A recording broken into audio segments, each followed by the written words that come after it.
Dear students, हम लोग भारत का नदी तंत्र पढ़ रहे हैं और जैसा कि पूर्व के क्लासों में हम लोगों ने सिंधु नदी तंत्र और गंगा नदी तंत्र का अध्ययन किया था और आज उत्तर भारत का अंतिम नदी तंत्र यानी ब्रह्मपुत्रा नदी तंत्र का अध्ययन करने जा रहे हैं। जहाँ तक ब्रह्मपुत्रा नदी तंत्र का प्रश्न है तो इसका जो उद्गम है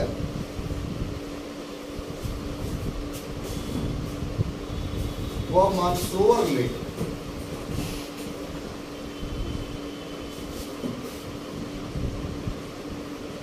यानी यहाँ पर जो आप देख रहे हैं इसी लेक से जो है वो इसका उद्भव हुआ है। इसकी कुल लंबाई अगर देखा जाए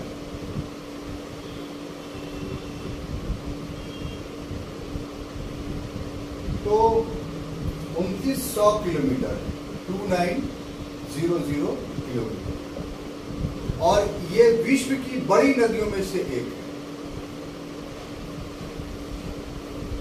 विश्व की बहुत सारी नदियां हैं बड़ी, उन बड़ी नदियों में से ये एक है। अब ये जो कुल लंबाई है ये एक्चुअली में 3 देशों में फैला हुआ है। ये 2900 किलोमीटर की लंबाई एक देश में नहीं, 3 देश में पहला जो इसकी लंबाई है वो तिब्बत में है,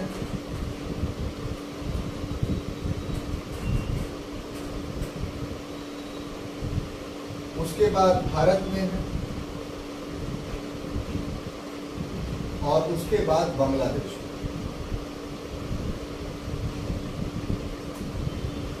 यहाँ देखिए ये जो इलाका है इसका तिब्बत का है ना, ये जो यहाँ से यहाँ तक इलाका है ये भारत का और ये जो इलाका है ये बांग्लादेश का। तो इसका अर्थ क्या हुआ कि ये नदी 2 देशों में और एक हमारे देश में 3 देशों में बहती है और क्रॉस करती है। और इसका पूरा अपवाह क्षेत्र अगर देखा जाए तो 3,40,000 वर्ग किलोमीटर, ये तीनों जगहों पे 3,40,000 वर्ग किलोमीटर इसका अपवाह क्षेत्र, अपवाह क्षेत्र यानी ड्रेनेज एरिया है ना।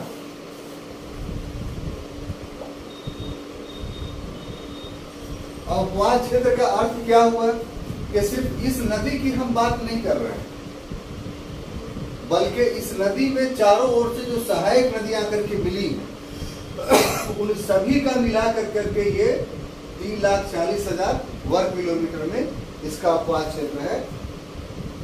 अगर इसका सिर्फ अपवाह क्षेत्र लिया जाए माने सिंधु नदी का तो 5,80,080 वर्ग किलोमीटर इसका अपवाह क्षेत्र, इसका ब्रह्मपुत्रा नदी का। और सारे नदियों को मिला करके अगर अपवाह क्षेत्र लेंगे तो वो अपवाह क्षेत्र 3,40,000 सॉरी गलत बोल रहे हैं, ये इसका पूरा अपवाह क्षेत्र है। और ये 3,40,000 जो अपवाह क्षेत्र है वो तिब्बत में सिर्फ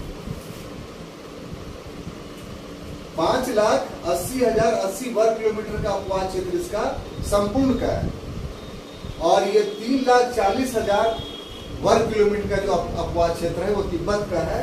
इसका अर्थ क्या हुआ कि तिब्बत में ये नदी सर्वाधिक है लंबाई में भी और अपवाह क्षेत्र।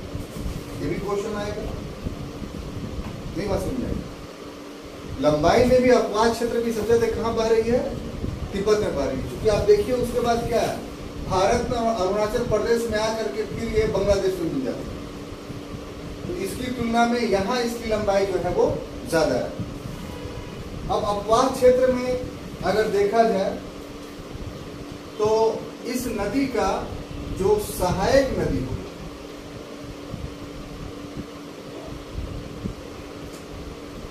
वो परीक्षा के दृष्टिकोण से काफी महत्वपूर्ण है। इसमें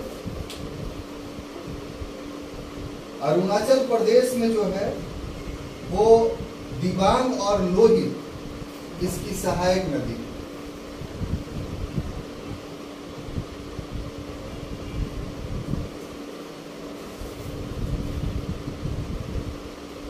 दिबांग एवं लोहित, और उसके बाद ब्रह्मपुत्र घाटी यानी असम में इसमें अधिक सहायक नदियां आकर के मिलती है, और उसमें है सुबनसिरी,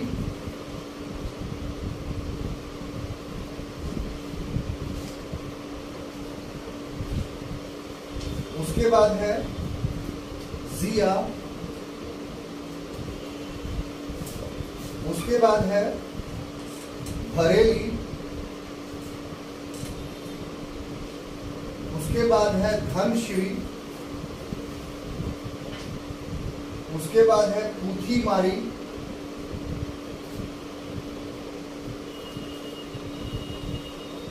उसके बाद है पगलादिया,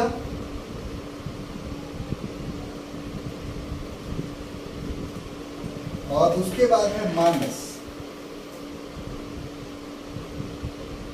इतनी नदियां आसाम में मिलती है, और उसके बाद बांग्लादेश में जब ये पहुंचती है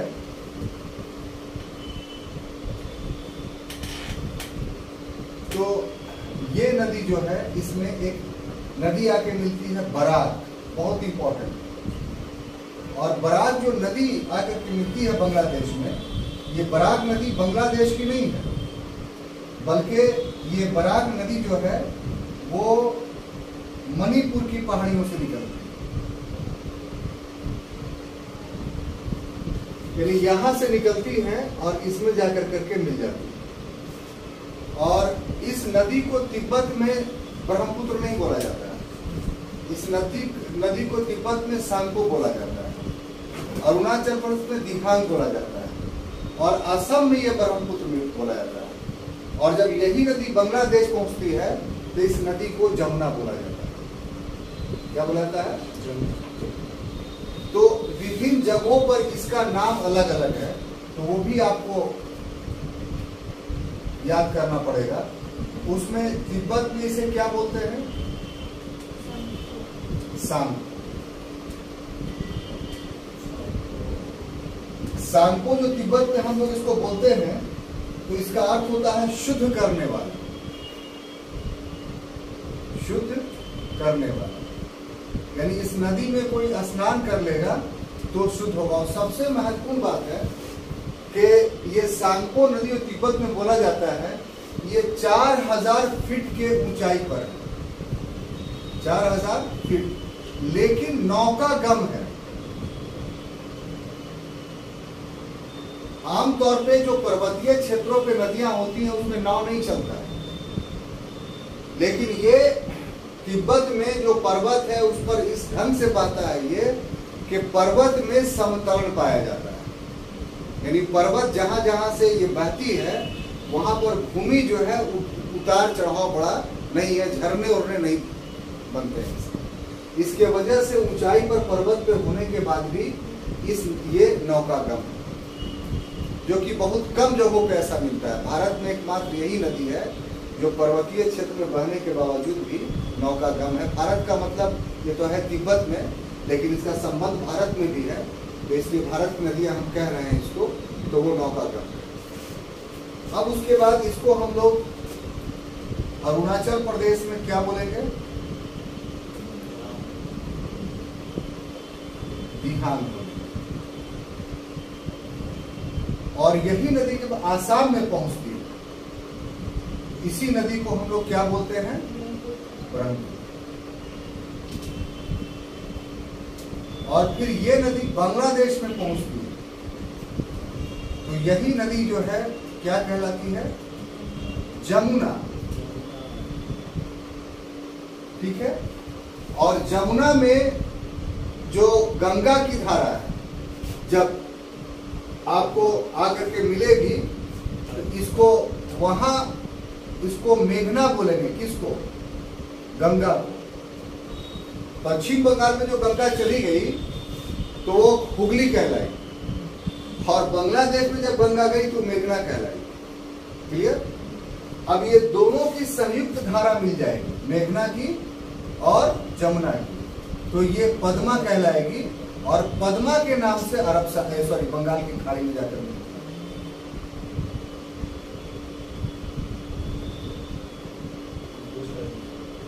तो ये काफी इंटरेस्टेड है।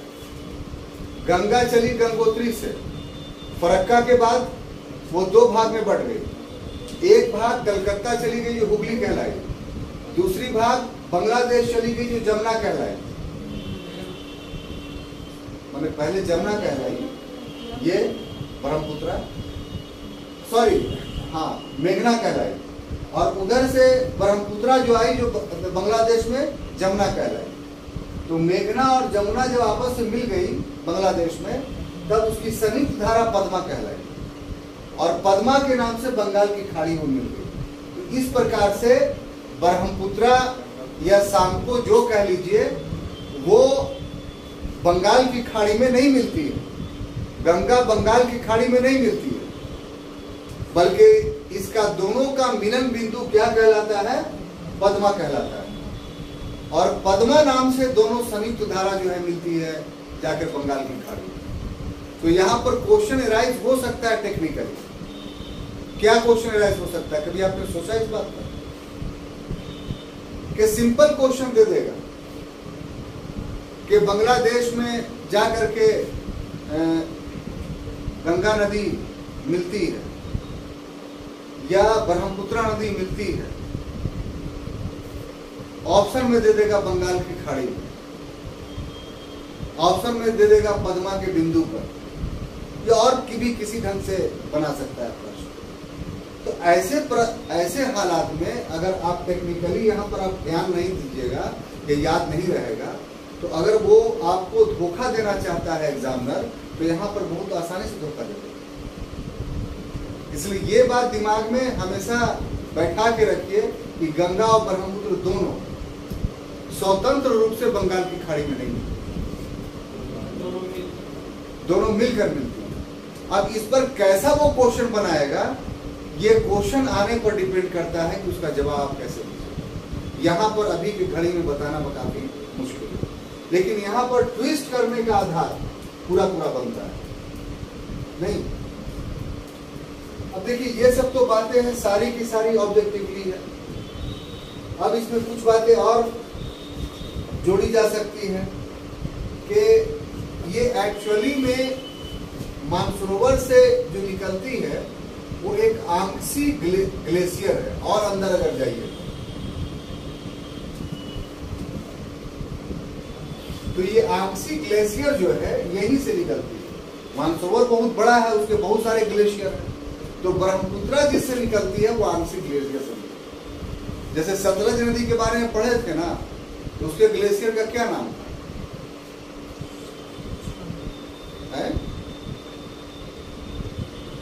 सतलज नदी भी मानसरोवर से नहीं निकलता है, तो उसका भी एक ग्लेशियर हमने बुंग चुंग नाओ हिमनल, यहां से सतलज नदी निकलती है। इसी तरह से आपको ग्लेशियर राक्षस ताल, तो वो उससे झेलम निकलती है। तो उसी तरीके से ये जो ब्रह्मपुत्रा नदी है ये आंगसी ग्लेशियर है, वहां से निकलती है। क्लियर बात समझ आ रही है? अब देखिए साहब, और जो कुछ बातें हैं महत्वपूर्ण कि ये जो नदी है ना माने ब्रह्मपुत्रा, इसके साथ एक चीज जुड़ी हुई है कि ये नदी जो है गुम्फित नदी है।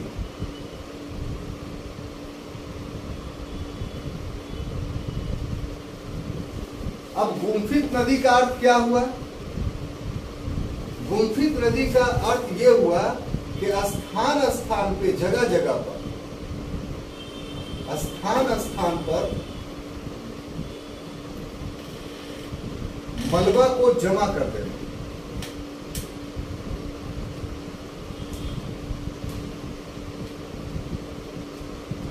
ठीक है, ऐसा क्यों हुआ है कि आपने अभी देखा कि असम में आकर के बहुत सारी नदियां जो है, सहायक नदियां इसमें आपको मिलती हैं, और बड़ी छोटी छोटी नदियों, अब वो अपने साथ ढेर सारा मलबा लेकर के आती है, तो असम में ये नदी काफी चौड़ी हो जाती है,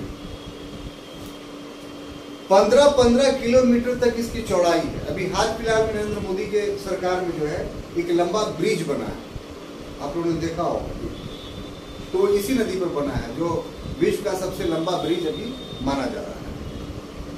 तो ऐसी परिस्थिति में बहुत चौड़ी नदी 15 किलोमीटर, अब सहायक नदियों का जो मलबा है, तो वो मलबा साथ में आता है। अब कहीं पर रोड़ा पड़ गया, रुकावट पड़ गया उस मलबा में, तो नदी का वो मलबा वहां पर जमना शुरू हो जाता है।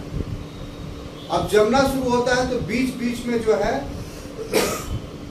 वो नदी जो है वो दूसरे रास्ते से या टेढ़े मेढ़े रास्ते से बनने लगती है और गुफानुमा संरचना जो है बन जाती है।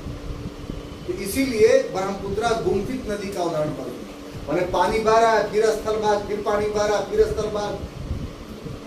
इस तरह का जो मलबा जमने से संरचना होता है, एक तो मियांडर आप पढ़े होंगे, तो मियांडर दूसरी चीज है। मियांडर में क्या हुआ कि नदी जो है वो सांप के चाल में एस आकार में चली, तो उस एस आकार में चली वो मियांडर हो गया, वो दूसरी बात हो गई। और उसका भी फिर सीधा हो जाएगा तो उससे हट करके एक उसका कोना वाला भाग अलग हो जाएगा, तो गोपुर झील हो जाएगा। तो वो एक अलग टर्मिनोलॉजी है नदी का। यहाँ है कि बीच बीच में पॉकेट मलबे का जमना शुरू हो जाएगा और नदी जो है बिखर जाएगी और बीच बीच में टापू की संरचना हो जाएगी, द्वीप की संरचना हो जाएगी। तो ऐसे नदियों को जो है वो गुम्फित नदी बोलते हैं। तो ब्रह्मपुत्र गुम्फित नदी का सबसे अच्छा एग्जाम्पल है। और छोटे छोटे बहुत सारे द्वीप बन गए हैं, लेकिन वो बनते हैं, खत्म होते हैं, बनते हैं, खत्म होते हैं। एक द्वीप ऐसा बना है जो जिस पर मानवीय बसावट है और उस द्वीप को बोलते हैं माजुली द्वीप। ये नदीय द्वीप है, यानी नदी के द्वारा जो आइलैंड बनता है, आमतौर पर आइलैंड समुद्र में बनता है, नदी में नहीं बनता है। लेकिन ये एकमात्र भारत की ऐसी नदी है जो ये भी द्वीप बनाती है, आइलैंड बनाती है। और एक द्वीप बनाई उसने माजुली, जो बहुत दिनों से अस्तित्व में है और उस पर आबादी बैठ गई। नेट पर खोल के आप अलग से देखिएगा माजुली द्वीप को, तो सारा डिटेल्स मिलेगा। लेकिन ये तो गुम्फित नदी का द्वीप है, तो इसमें खतरा हमेशा बना रहेगा नदी की धारा परिवर्तित करने से। तो अभी ये जो है संकट में आ गया है। ये जो माजुली द्वीप है क्या है, संकट में आ गया है। और संकट ये है कि ये समाप्त तो होने जा रहा है। तो इसके लोग को जो यहाँ बसे हुए हैं, इसको रिहैबिलिटेट करने की कोशिश की जाएगी कि दूसरी जगह हम बचाएं। तो इसलिए ऑब्जेक्टिव क्वेश्चन में माजुली जो है काफी महत्वपूर्ण है और आमतौर पे बहुत सारे परीक्षाओं में पूछा जाता है। क्लियर? तो इसमें इतना ही। अब बोर्ड भर गया है तो अभी संभव नहीं है कि जो टारगेट लिए थे वो पूरा करें। तो कल के क्लास में हम लोग सिर्फ और सिर्फ अपने आप को दक्षिण भारत की नदियों तक सीमित रखेंगे और ऊपर वाले से निवेदन करते हैं कि कल हम लोग को इतना सामर्थ्य दें कि कल भारत की नदियां हम लोग समाप्त करें। अब आप ये देख लीजिए कि उत्तर भारत की एक तो हम लोगों ने पढ़ा पहले कि जो भारत नदी का प्रतिरूप था पैटर्न ऑफ इंडियन रिवर, वो एक अलग सेक्शन हो गया, ऊपर से अलग सवाल है। फिर दूसरे भाग में हमने आपको पढ़ाया कि सिंधु नदी तंत्र, उससे अलग प्रश्न है। उसके बाद गंगा नदी तंत्र, उससे अलग। फिर ब्रह्मपुत्र नदी तंत्र जो आज हुआ, उससे अलग क्वेश्चन। अब एक अलग खंड पांचवा बच गया है जो हम लोग का होगा किस पर, तो प्रायद्वीप भारत की नदियां जो मौसमी नदी होंगी। हम उम्मीद करते हैं कि कल हम लोग इसको समाप्त कर लेंगे। तब तक के लिए धन्यवाद।